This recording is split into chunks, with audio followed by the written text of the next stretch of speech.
안녕하십니까, 박상규입니다. 독일과 국교를 맺은 지 올해로 140년이 됩니다. 60여 년 전 독일로 나가 외화벌이의 천벽이 됐던 과부하 간호사들도 이제는 90대 전후의 노인들이 됐는데요. 윤석열 대통령이 이분들을 초청해서 그 노고를 기렸습니다. 대통령 부인 김건희 여사가 시작한 개식용 금지법 제정이 참으로 오랜만에 이루어진 여야의 동참으로 속도를 내고 있습니다. 법안의 내용과 입법의 효과를 자세히 짚어드리겠습니다. 정호김 전 국회의원, 최양호 기업정책연구원장과 함께하겠습니다. 어서 오십시오. 반갑습니다. 60여 년 전 당시 서독으로 나가서 피땀 흘려 일해서 번 외화를 고국으로 꼬박꼬박 붙였던 광부와 간호사들은 돌아가셨거나 이제 90대 전후가 된 노인분들이 됐죠. 윤 대통령은 그 가운데 240여 분을 서울의 한 특급 호텔로 초청해서 오찬을 함께하면서 위로했습니다. 먼저 현장 영상 보겠습니다.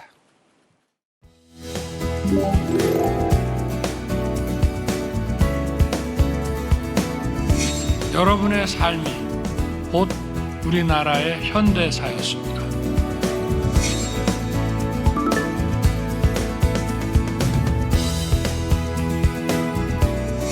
이제는 대한민국이 파독 광부와 간호사 분들에게 감사를 드리고 모실 차례입니다.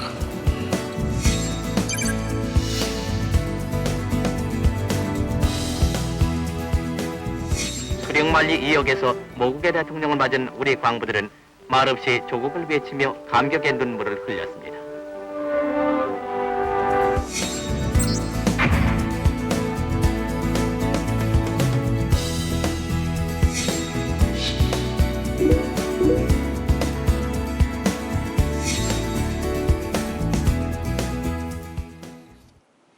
네, 파독글로 60주년을 기념하는 이 자리에서 윤 대통령은 여러분의 인생이, 삶이 곧 한국의 현대사, 우리나라의 현대사였다고 했습니다. 오찬장에 입장하는 대통령 내외분의 모습과 윤 대통령의 연설을 차례로 보시겠습니다. 네, 파독글로 60주년 기념 오찬인데요. 서울의 한 특급 호텔이었습니다. 지금 대통령과 김건희 여사 이렇게 내외분이 들어오셔서 이제 악수하고 자리에 앉고 또 240여 분 정도 지금 참석하셨는데 이런 기념사를 했습니다. 여러분의 삶이 곧 우리나라의 현대사였습니다. 낯선 환경과 위험한 현장 속에서 가족과 고국에 대한 책임감이 오늘날의 여러분과 대한민국을 만들어냈습니다. 이제는 대한민국이 파독 광부와 간호사 분들에게 감사를 드리고 모실 차례입니다. 네, 우리나라의 현직 대통령이 파독 광부와 간호사분들만 초청한 것은 이번이 처음입니다. 윤 대통령은 특히 대한민국 경제를 일군 파독 근로자들의 송금 노력을 이렇게 치하했는데요. 윤 대통령의 말을 저희가 그래픽으로 정리했습니다. 1960년대, 70년대 이영만리 독일에서 약 2만 명의 광부와 간호사가 보내온 외화를 종잣돈으로 삼아 대한민국은 한강의 기적을 이뤄냈다. 파독 광부와 간호사분들에게 감사드리고 모실 차례다. 이번에는 그럴 차례다. 이런 얘기입니다. 자, 정호김 전 의원님. 이게 바로 여러 문학작품과 드라마, 영화 등에서 소개된 서독에서 온 돈봉투, 편지 아니었겠습니까? 네.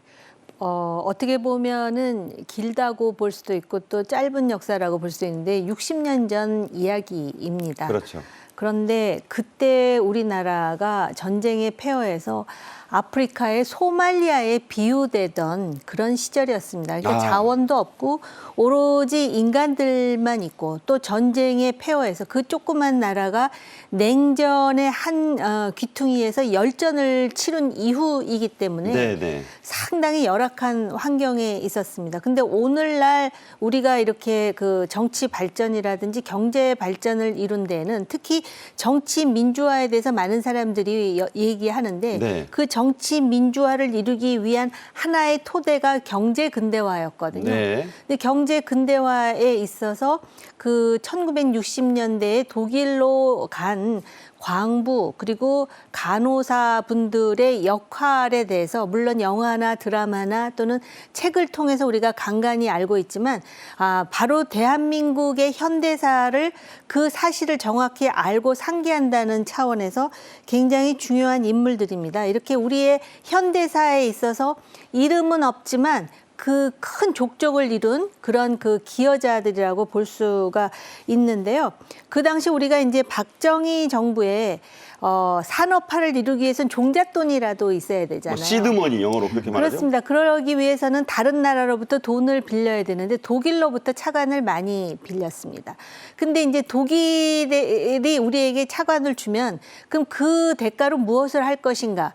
근데 그 당시에 독일의 그 3대 업종 중에 하나가 광부와 간호사였다고 합니다. 네, 또 그러니까 간호조무사분들. 그렇습니다. 그러니까 독일 사람들이 잘 가려고 하지 않는데 또 우리나라의 경우는 차관이 들어왔고 그런 상황에서 실업률이 30%에 육박하는 네. 상황이었기 때문에 그래서 사실 젊은 남성, 여성들이 간호조무사와 그리고 광부로 독일로 이제 갔었죠. 그래서 우리 그 대통령 부부가 방문을 해가지고 눈물바다가 되기도 했고 그랬는데 그때 이분들이 가서 한 일이 광부들의 그 열악한 그 광산의 환경은 뭐 말할 것도 없고 간호조무사 같은 경우도 더러운 오물이라든지 대변이라든지 이런 걸 치우거나 아니면 시체를 닦거나 시신을 닦았다고 이런 하죠. 일을 네. 하면서 돈을 벌어갖고 그걸 이제 한국의 가족에게 송금을 하면 이게 이제 대한민국의 산업화의 또 다른 이제 종잣돈이 됐다라는 것이죠. 그 안에서 그런 3대 업종에 종사하면서 독일 사람들에게 얼마나 많은 차별과 또 무시를 당했겠습니까? 네. 근데 결국은 이렇게 노동을 해서 우리나라 수출액의 20%를 차지할 정도. 대단한 거죠. 그러다 보니까는 지금 그 서독에서 온 돈봉투 뭐 그런 그 이야기까지 나오는 것 같습니다. 네. 자, 19,000여 분이 그렇게 독일로 갔었는데 상당수가 돌아가셨고요. 이제 구순의 노인이 된 파독 광부와 간호사 할아버지 할머니들은 이날 오천에 앞서서 자신들의 당시 모습을 담은 사진들을 감상을 했고요. 또 파독 근로자분들로만 꾸려진 합창단의 노래 공연도 함께 들었습니다. 잠시 같이 보시죠.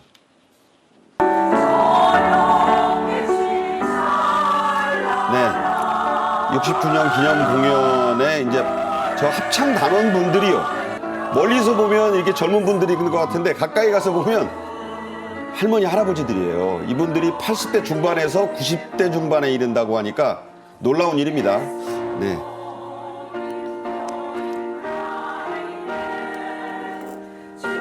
자, 글리크 아우프. 이 독일어인데 독일어 인사말 무사히 돌아오라라는 뜻으로 건넸던 말인데 글리크 아우프 합창단이라고 합니다. 참 그 이름에도 네.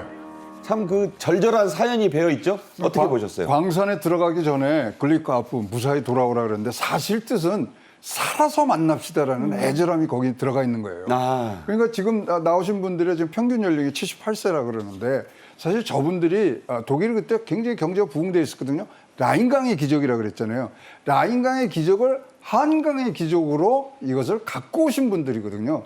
근데 그분들이 이제 고국에 와서 우리 대통령으로서 처음 이렇게 초대한 5천원장에 나와서 세 곡을 불렀습니다. 로렐라이, 보리수, 도라지 타령들었는데 아, 우리들이 잘 아는 노래들이죠. 그렇죠. 얼마나 감개무량했겠습니까? 사실 우리가 파독 이 근로자들을 우리나라에서 굉장히 많이 칭송을 하고 있습니다만 독일 현지에서도 독일의 경제 성장에 가장 많이 기여한 부분 중에 한 부분으로 이 우리 파독 근로자들을 지금 뽑고 있거든요. 그만큼 우리가 예우를 해드려야 되고 생계 지원, 의료 지원 뭐 이런 것들이 지금 필요한 상황이라고 보여집니다.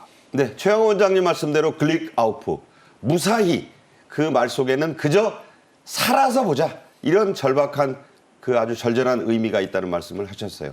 당시에는 서독이었습니다. 서독으로 간 근로자들이 19,000명이 넘어서 2만 명에 육박했는데 그 첫 근로는 1963년부터 시작해서 1977년까지 무려 14년에 걸쳐 이루어졌습니다. 당시의 뉴스 영상 보시겠습니다.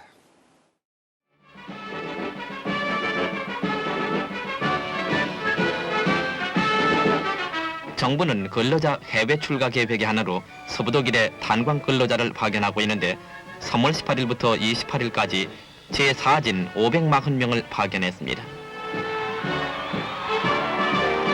그런데 오는 2월에 다시 412명을 파견하게 되면 1963년부터 파견된 광부는 모두 2,000명이 된다고 합니다.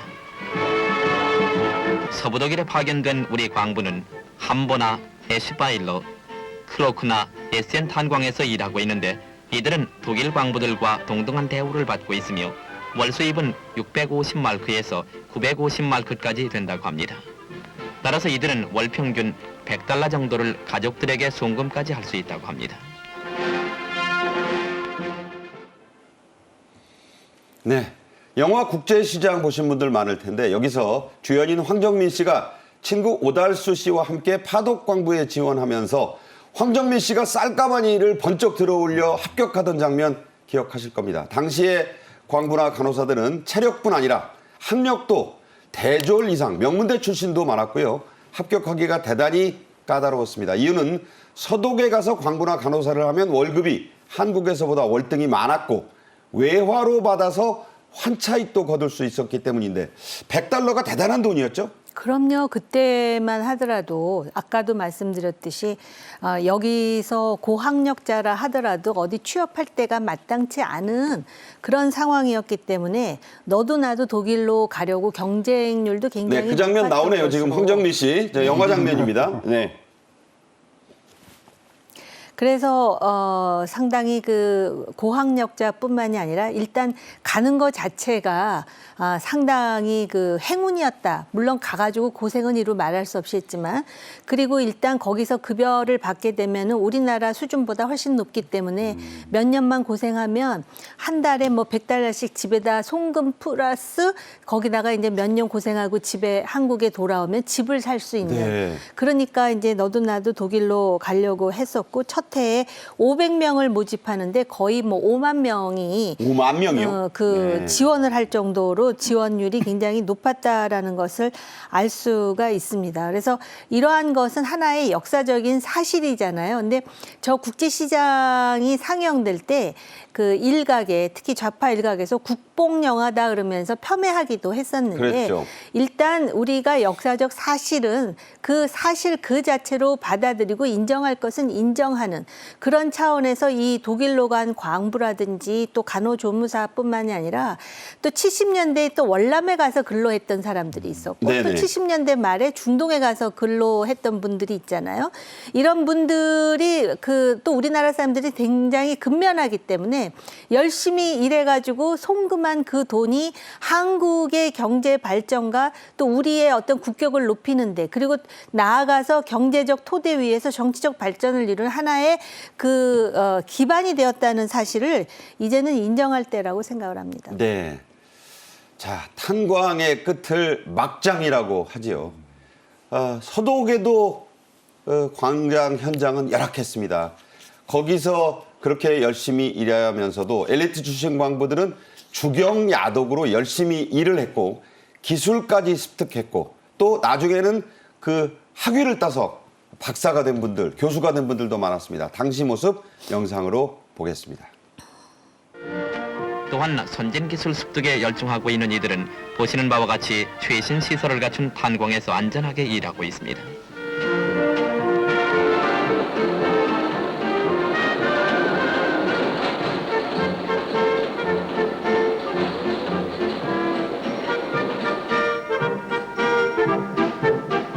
국민 여러분, 이영만리 타국에서 산업전선에 이바지하고 있는 우리 광부들에게 많은 위문 편지를 보내 다 같이 그들의 행운을 빌어줍시다.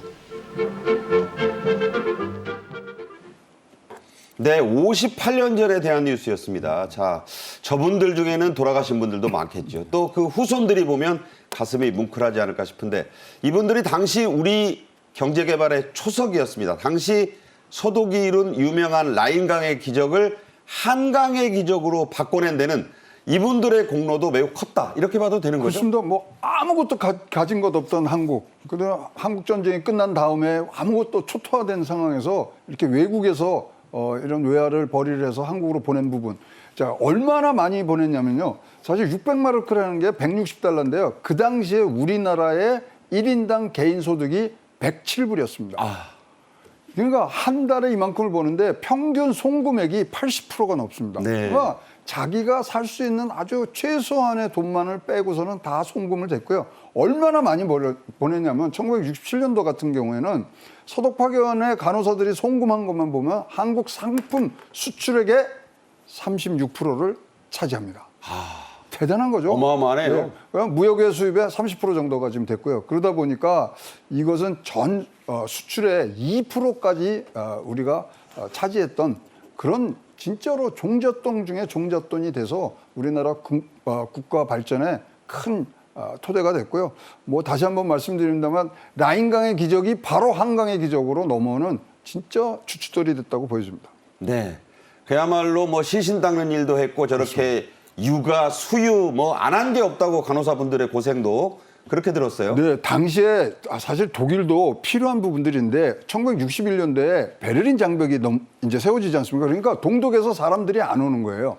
그러다 보니까 한국에 이런 굉장히 고학력자들이 와서 경제 성장에 굉장히 도움을 줬거든요. 그래서 현지에서도 굉장히 고마워하고요. 특히 최근에 2023년 8월 달에 놀라운 일이 벌어지는데 네. 독일에서 국적법을 개정을 해요. 아하. 67세 이상의 파독 광부자 간호사들한테는 이유 불문하고 국적을 주기로 했어요. 그냥 자동으로. 예. 네. 그러니까 얼마만큼 독일도 우리의 파독 근로자들에 대한 지금 경외심 이런 것들이 있는지는 전 세계가 알고 있는 부분이라고 보여집니다. 네, 그렇군요.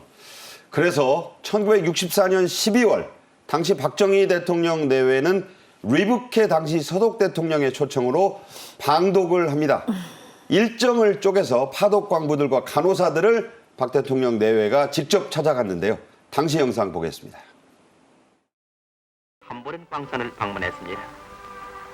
태극기의 물결 속에 600명의 우리 광부들과 간호원의 눈물겨운 환영을 받은 박 대통령 내외는 깊은 감회에 눈시울을 적셨고 수령만리 2역에서 모국의 대통령을 맞은 우리 광부들은 말없이 조국을 외치며 감격의 눈물을 흘렸습니다.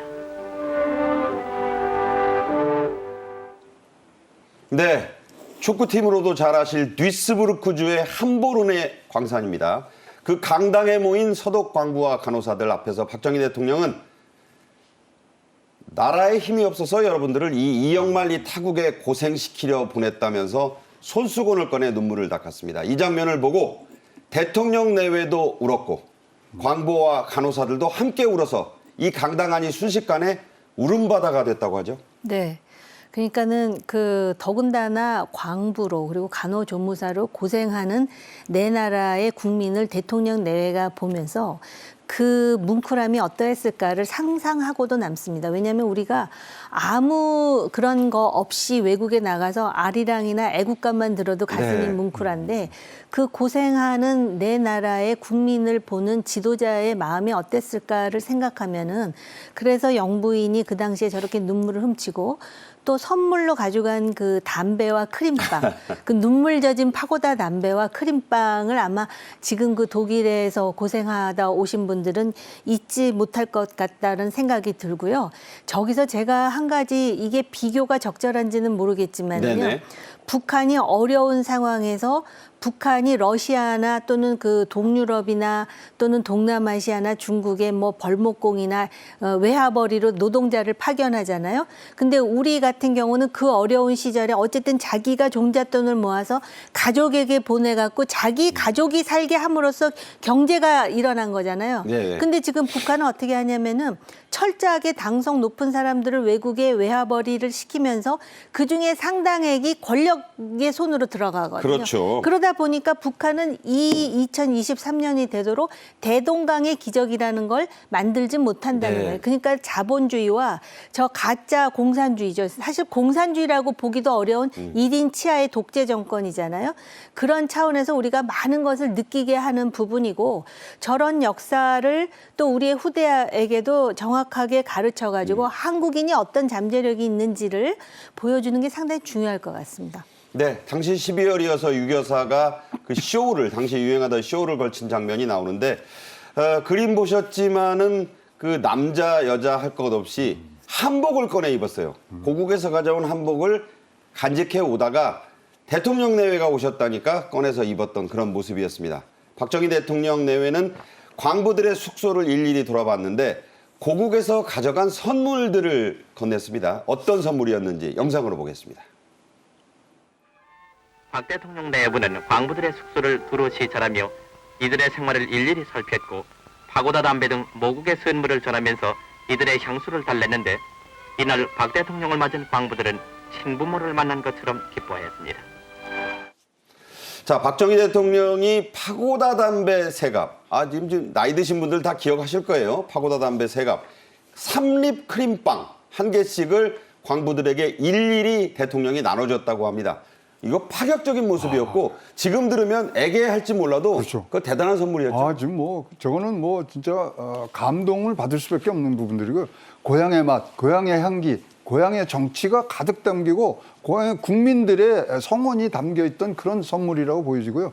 저걸로 다시 한번 마음을 가다듬고 또 이 전쟁터와 같은 이 광산에서 국가를 위해서 일했다고 하는 그런 모습을 보면 사실 코끝이 이 뭐 콧장등이 뭉클해질 수밖에 없는 그런 지금 뭐 장면들의 사진들이 나오고 있습니다. 자, 한국에서 대통령이 파고다 담배 세갑을 가져가고 3립 크림빵을 가져갔는데 저게 얼마나 유명했는지 좀 말씀해 주세요. 당시에. 뭐 3립 크림빵 뭐 이거는 진짜로 뭐 진짜 우리 주식같이 뭐 사실 또 쌀도 부족하고 그럴 텐데 저것이 이제 하나 먹기 위해서는 굉장히 많은 노력과 또 해야 되는데 그런 정성들을 지금 했고요. 사실 담배 같은 경우에는 우리나라가 그 당시에는 연초 기술이 굉장히 뒤처져 있어서 파고다 담배 세갑이면은 굉장히 큰 선물이 됐었는데 뭐 돈의 과다를 떠나서 마음이죠. 고향의 향기와 청취를 꼭 갖고서 꼭 여러분 진짜 아까 말하는 글리가우프처럼 살아서 돌아오세요. 여러분이 한강 기적의 초석입니다. 이 뜻을 전한 것 같습니다. 대통령이 담배 세갑하고 크림빵 하나씩 줬을 때 정말 받으면서 울었다는 분들이 많았죠. 네. 그러니까 우리나라의 예. 그때 경제 수준이 얼마나 참 힘들었는지. 그걸 그냥 보여주는 대목이에요. 네, 사실은. 또 역으로는 그렇게도 생각이 듭니다. 자, 이에 앞서 윤 대통령 재향군인의 제71주년 창설기념식에 참석했습니다. 현장 영상으로 보겠습니다. 제71주년 기념식에 지금 참석한 대통령의 모습입니다. 부산광역시 재향군인의 회원수 뭐 등등의 그런 그 참석 단체들의 모습을 일일이 저렇게 보여주고 있습니다. 대통령이 2년 연속 이 창설 기념식에 직접 참석을 한 모습인데요. 국기에 대한 의례. 지금 박민식 본부장관이 대통령 오른쪽에서 의식을 하고 있습니다. 한미 동맹을 네. 핵을 기반으로 하는 동맹으로 격상하고 한미일 안보 협력을 더욱 강화했습니다. 네, 윤 대통령은 말씀드린 대로 2년 연속으로 재향군인회 기념식에 참석했습니다. 자, 재향군인회 말로는 참 많이 들었던 단체인데 어떤 단체입니까? 네, 지금 71주년 됐다 그러잖아요. 1952년 당시 6.25 전쟁 중이잖아요. 그때 임시 수도가 부산이었습니다. 네. 그래서 1952년 부산에서 창설된 제대 군인들을 회원으로 하는 우리나라 최대의 안보 단체로 보시면 됩니다. 그래서 예비역 장교들이 지역의 징병 대상자 기타 예비역 해당자를 관리해서 동원 체제의 만전을 기하고자 만든 국방부 병무행정의 집행을 보조하는 단체로 네. 보시면 되겠습니다. 그래서 대한민국 제한군인회의 정관이 1962년에 제정됐는데요. 그 6가지 정관의 항목을 소개를 해드리자면 승공태세의 완비, 예비군사력 배양, 민족 정기 앙양, 네. 향토 건설, 사회 공익 헌신, 그리고 국토 통일 완성입니다. 네. 제한군인회는 제대군인들을 회원으로 하는 최대의 안보 단체입니다. 자, 미국의 제한군인회 얘기를 좀 하겠습니다. 영어로 아메리칸 리전, 즉 미국의 군단으로 불리는 단체인데요. 자, 이 리전이란 말이 원래는 로마 군단, 그 로마 군단의 라틴어 레기온에서 나온 것입니다.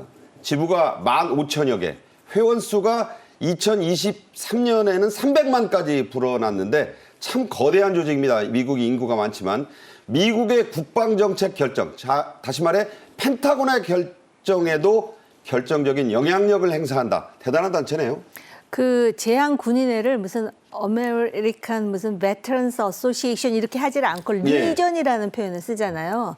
미국 사람들이 그 미국의 국방력에 대해서 어떤 인식을 갖고 있는지를 보여주는 단어가 이 리전입니다. 그러니까 네. 군단이라는 거 아니에요? 지금 로마 조금 전에 군단이요. 네. 로마 군단을 말씀하셨는데, 그리고 이게 만들어진 게 1919년이라고 하는 거는 1차 대전을 미국이 결국은 참전함으로써 승리하지 않습니까? 그렇죠.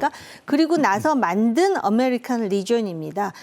국방력을 강화시키고 또 군인들의 복리 후생을 이제 좀 더 고양하겠다는 목적으로 만들어졌지만 네. 이 미국을 지키고 미국의 위상을 강화하고 이런 차원에서 이 아메리칸 리전이 가지는 영향력은 우리가 생각하는 것보다 훨씬 높고요. 또 현역이라 하더라도 이 제한군인에 대해서 얼마나 깊은 그 경의심과 그다음에 존중을 하는지를 보시면은 알 수가 있습니다. 그렇기 때문에 미국의 국방 정책에도 굉장한 영향력을 행사할 수 있다. 그리고 실제로도 강력한 영향력을 행사한다는 것이고요. 이것을 보면은 미국이 전 세계에 누구도 따라올 수 없는 국방력의 1인자임에도 불구하고 네. 국가 안보에 헌신했던 사람들에 대해서 어떠한 인식과 존경심을 가지는지를 보여주는 것이 바로 미국의 제한군인회입니다. 네. 우리도 제한군인회가 뭐 고향에 있는 군인들의 모임이 아니라 그야말로 코리안 레기언이 될 수 있는 날이, 코리안 리전이 될 수 있는 날이 있어야 하지 않을까, 저는 그런 생각도 해보게 됐습니다. 윤 대통령은 이번 기념식에서도 강력한 국방력을 통한 힘에 의한 평화 의지를 천명했습니다. 직접 들어보시죠. 우리의 안보가 안팎으로 위협받고 있는 상황입니다. 뿐만 아니라 가짜 뉴스와 허위 조작 선동이 이 나라의 민주주의를 위협하고 있습니다.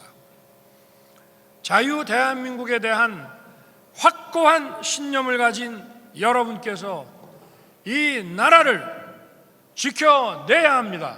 제한군인의 회원 여러분들께서 안보의식 강화와 총력 안보 태세 확립에 앞장서 주실 것을 부탁드립니다.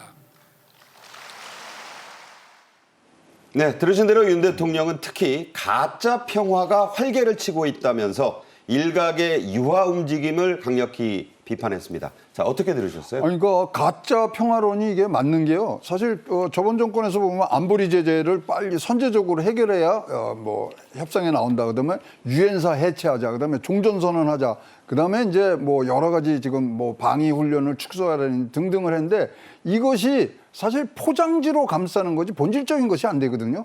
그렇기 때문에 자유 대한민국을 우리가 수호하고 국민 안정 확보를 위해서는 진짜 민주주의의 위협이 가는 이런 북한의 핵무기 이런 데에 대해서는 우리 국민이 모두가 경각심을 갖고 안보의식을 강화하면서 총력 안보 태세에 가는데 사실 기초적인 부분들이 제한군인이라고 생각을 하는 거거든요. 사실 작년도에 현직 대통령으로는 처음 갔은 부분이 제한군인의 이런 모임이었다는 것을 봤을 때 진짜 이제 가짜 평화론은 우리가 물리치고 그리고 진짜 대한민국의 한반도의 평화를 갖고 오는 그런 초석들이 되는 그런 모임들이 되고 있습니다. 네. 자, 이어서 다음 주제로 가겠습니다. 이른바 김건희 법으로 불리고 있죠. 개식용 금지법 제정이 속도를 내고 있습니다.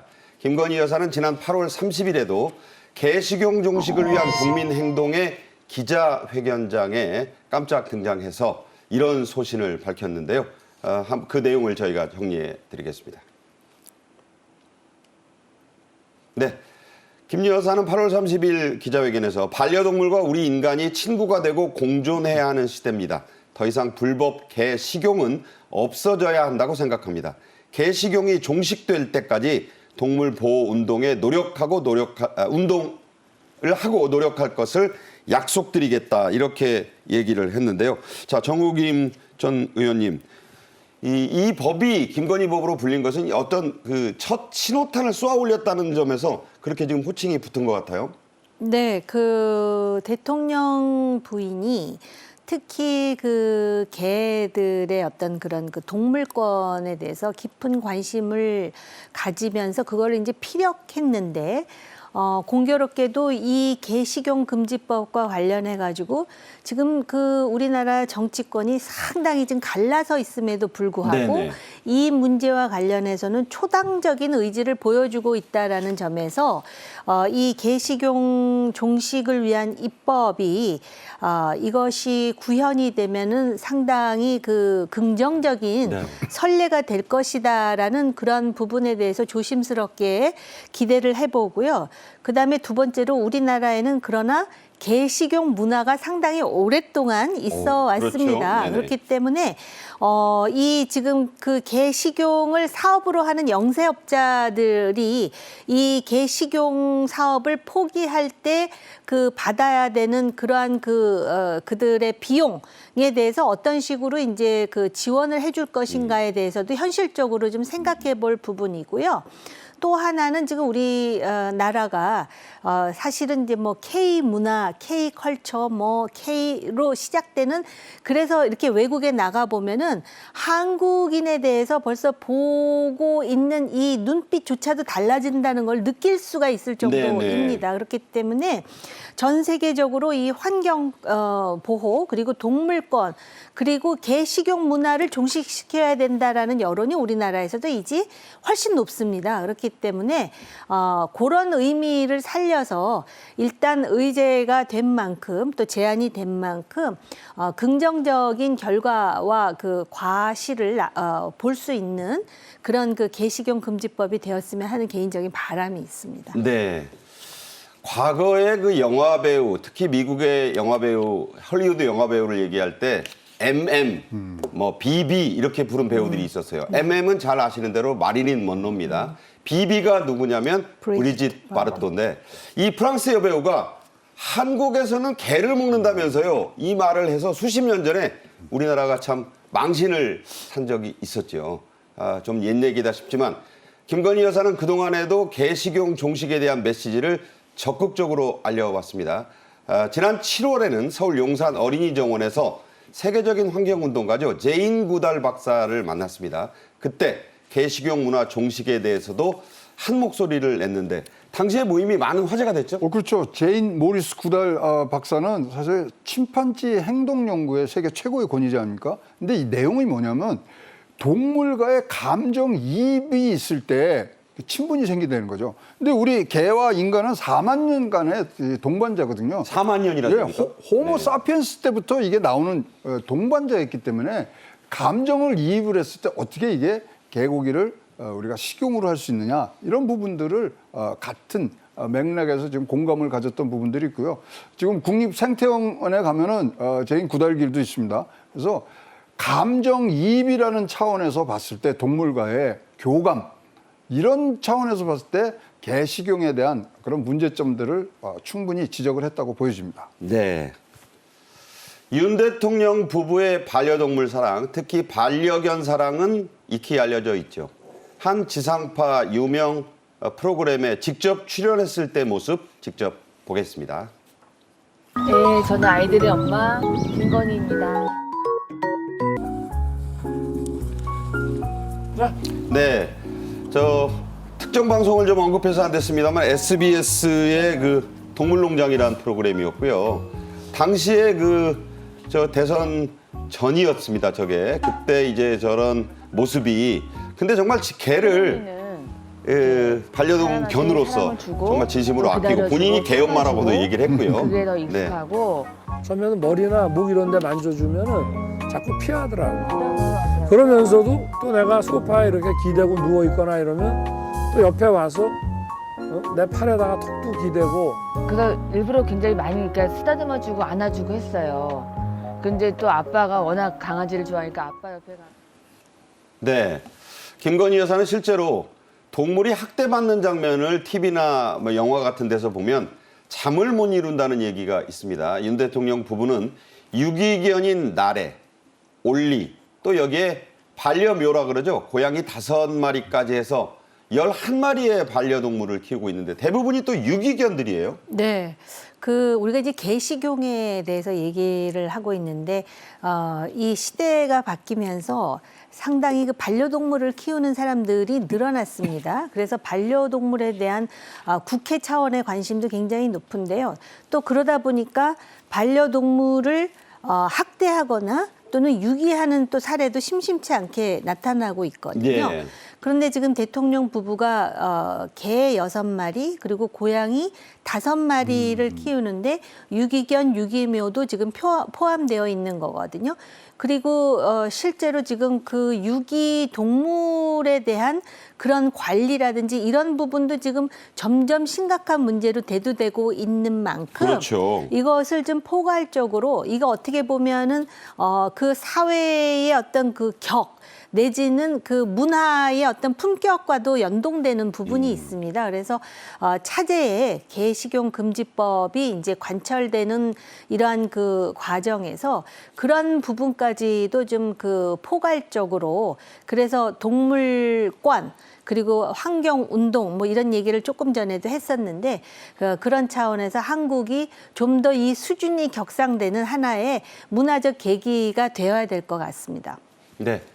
자, 이 반려견에도 은퇴가 있습니다. 특히 안내견으로 맹활약하다가 은퇴한 세로미는 작년 12월에 윤 대통령 부부가 새 식구로 맞이했었는데요. 당시의 영상 역시 직접 보겠습니다. 앉아. 그렇지. 앉아. 네, 2022년 12월 24일 크리스마스 이브 날이었어요. 은퇴 안내견 분양 행사 모습인데요. 은퇴견 홈케어라고 하는데 아마 우리 가족이 세롬이 덕분에 아주 더 행복해지고 저희를 세롬이가 잘 케어해 줄 것 같습니다. 네, 사람도 은퇴를 하면은 이 사회보장 프로그램이라든가 개인적인 여러 가지 케어 프로그램이 있는데 윤 대통령 들으신 대로 대통령에 당선이 된다면 당시에는 이제 후보 때였으니까요. 안내견을 분양받아 보살피겠다고 약속을 했습니다. 실제로 지킨 셈이죠? 그렇죠. 말씀하신 대로 지켜줬고 세롬이가 이제 새 식구로 들어가면서 딱 한 문장으로 표현하면 기쁨과 행복을 주는 선물이다. 그래서 이제 리트리버인데요. 세롬이를 이제 같이 사지만 그러면서 그때 말씀하신 그 얘기가 아직도 저는 귀에 울림이 있는데 네. 사지 말고 입양하세요. 사지 마라. 예. 그러니까 사는데 또 개들을 이렇게 공장처럼 키우는데 이런 것들을 분양을 해서 동물과의 감정이입을 통해서 같이 사는 4만 년 친구입니다. 네. 그런 모습들 그리고 그런 메시지들이 충분히 나왔다고 보여집니다. 네, 아까부터 이제 최 원장님은 호모삼피에스와 이 반려견의 역사는 4만 년에 이른다 이런 얘기하고 계십니다. 자, 한편 지난 8월이었죠. 국민의힘과 민주당 등 여야 의원 44명이 개식용 종식을 위한 초당적 의원 모임을 결성해서 발족했습니다. 자, 여야가 만날 싸우는데 참으로 오랜만에 뜻을 모은 그런 것이죠? 네, 그래서 44명의 의원들이 11월까지 이 개식용 종식과 관련된 법안들을 마무리할 수 있도록 최선을 다하겠다 지금 이렇게 나오고 있거든요. 그래서 좀 지켜봐야 될 것 같고요. 이것을 위해서 국무총리 면담을 통해서 개 식용 종식 로드맵을 수립하겠다. 네. 그리고 이제 입법 환경을 조성하겠다. 그리고 공청회, 토론회 뭐 이런 얘기를 하는 거 봐서는 물론 이제 그 개라든지 이런 그 반려동물에 대한 그 사랑, 사회적 분위기를 반영하면서 특히 그런 그 유권자들에게 좀 더 소구력을 갖겠다라는 의지도 아마 있을 것 같습니다. 예, 예. 그리고 또 일각에서는 지금 뭐 경제라든지 민생도 어려운데 그리고 은퇴자들이 얼마나 어려운데 은퇴견 얘기를 하느냐 또 이렇게 이제 또 그 불만을 표출하시는 분들도 계시지 않을까 하는데요. 네네. 결국은 이것이 다 사회적인 조화라든지 문화적인 고양이라는 차원에서 아까 호모사피엔스 말씀도 하셨지만 그런 차원에서 지금은 한국의 문화 수준이나 또는 경제적인 수준이나 또는 그 글로벌 사회에서의 한국의 위치를 생각할 때 이 개식용 종식과 관련된 입법이 단순히 입법 차원이 아니라 이제 제정이 돼서 실행이 되어야 될 시점이다라는 차원에서 아마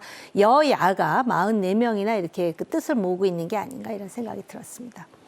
반려견의 그 견뿐만 아니라 반려동물을 키우는 가구가 3가구 중에 하나. 반려동물 그 인구는 1,500만 명 안팎이다 이런 얘기가 나옵니다. 관련 산업의 비약적인 발전, 그 성장 속도는 말할 것도 없고요. 자, 여야가 발의한 개식용 금지 법안의 주요 내용을 한번 뜯어보겠습니다. 식용 판매 금지, 개 농장주 지원 이런 등등으로 아주 구체적인데 좀 설명을 해주세요. 네, 이제 식용 판매가 금지된 건 이제 식용을 목적으로 개를 사육도살하는 건 이제 안 되고요. 근데 지금 제일 논쟁이 되고 있는 게 이런 농가라든가 상인들의 어떤 피해 보상인데요.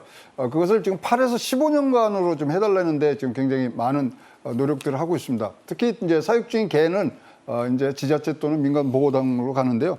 윤석열 대통령이 분명히 대선 토론 과정에서 얘기했어요. 네네. 식용 반대하지만 국가 시책으로 금지하는 것에 대해서 많은 분들의 사회적 합의가 있어야 된다고 말씀하셨거든요. 굉장히 좋은 표현들을 하신 것 같고요. 사회적 합의를 위해서 지금 여야의 국회의원들이 한마음으로 지금 뭉친 걸로 알고 있습니다만은 많은 논쟁 그리고 많은 설득 부분들이 지금 지켜지면서 사회적 합의가 꼭 일어나야 될 부분 중에 하나가 개 식용 문제라고 보여집니다. 자, 이 개식용 금지 법안이 21대 국회에 들어서만 여야 통틀어 7건이 발의됐는데 그 형량이 이게 그냥 말에만 그쳐서는 또 안 되잖아요. 어떻게 그렇죠. 돼 있습니까? 지금 뭐 형량 같은 경우에는 지금 주거니 받거니가 많습니다만 3년 이상이 지금 갈 수도 있는 부분들이 있고요.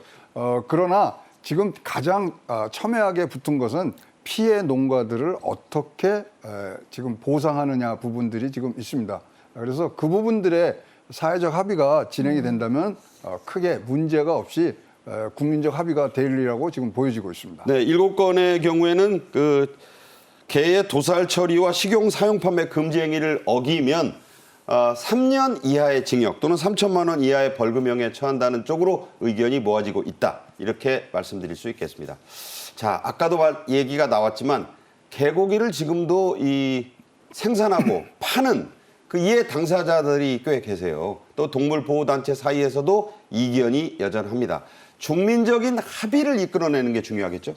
예, 그래서 지금 보면은 그 개를 사육하는 농장이나 또는 개고기를 판매하는 사람들은 이게 생업이잖아요. 네. 그래서 2022년에 농림축산식품부에서 조사를 해봤더니 우리나라 개농장이 1,156개나 됩니다. 많네요. 그리고 판매 음식점이 1,666곳. 사실 그 남성분들 중에 개고기 뭐 안 드시는 분도 있지만 상당수가 또 개고기 안 먹어본 사람도 없을 정도잖아요. 그러니까는 지금 저 그림이 이른바 뜸장이라고 불리는 집단 사육 시설인데 저게 뭐 생지옥이란 말이 나와요. 그러니까 네. 저런 거를 양성화하자는 거 아닙니까? 글쎄 근데 이제 양성화하되 먹는 게 또 옳으냐 아니면 그르냐의 문제가 또 남아 있는 데다가 지금 개고기 사업을 생업으로 했던 사람들은 왜 물고기도 그 관상용하고 식용이 나눠지듯이 개고기도 실제로 그 반려견하고 식용은 나눌 수 있는 건 아니냐. 역사 이래로 먹었던 것을 한 번에 이렇게 생존권을 침해하는 게 말이 되느냐 또 이런 주장을 하거든요. 그래서 개식용 종식 특별법이 지금 4건이 올라와 있다고는 하는데 과연 이제 이것을 어떻게 아까 사회적 합의라는 말씀을 하셨지만 조율해가지고 설득하는 게 이제 앞으로의 난제겠죠. 네. 자, 그런 것을 풀어내고 머리를 맞대고 합의를 이끌어내는 게 바로 정치입니다. 싸우는 게 정치가 아니죠.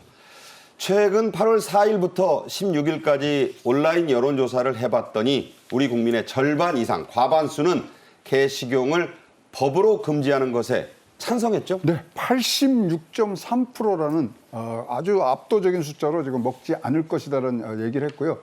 개식용에 의견이 없습니다. 사실 저것대로 간다 그러면 사실 개식용에 대해서는 자연스럽게 없어질 수 있지만 그래도 음성적으로 나오는 부분들을 우리가 잘 봐야 될 것 같습니다. 사실 전 세계에서 개고기를 먹는 나라는 5군데밖에 안 됩니다. 베트남, 한국, 중국, 나이지리아, 필리핀이거든요.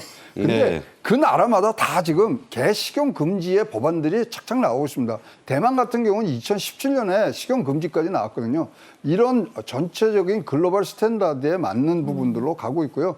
이 부분들이 지금 잘 정착되려고 그러면 다시 한번 말씀드린다면 사회적 합의를 얼마나 융합적으로 가느냐 부분들 외에는 지금 크게 국민들의 정서상에는 전혀 지금 꺼리낌이 없다고 보여집니다. 네.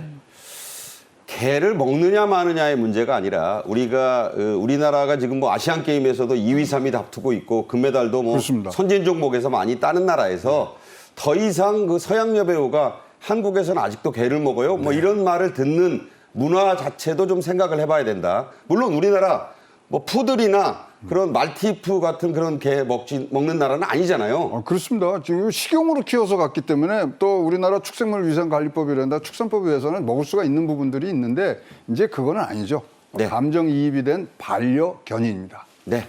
논란이 많은 문제, 김건희법은 여야의 합의로 속도를 내고 있는데 어떻게 그 법안이 성안될지 귀추가 주목됩니다. 정호김 전 국회의원, 최양호 기업정책연구원장과 함께 말씀 나눴습니다. 고맙습니다. 네. 정책엔 이슈가 준비한 오늘의 소식은 여기까지입니다. 시청해주신 여러분 감사합니다.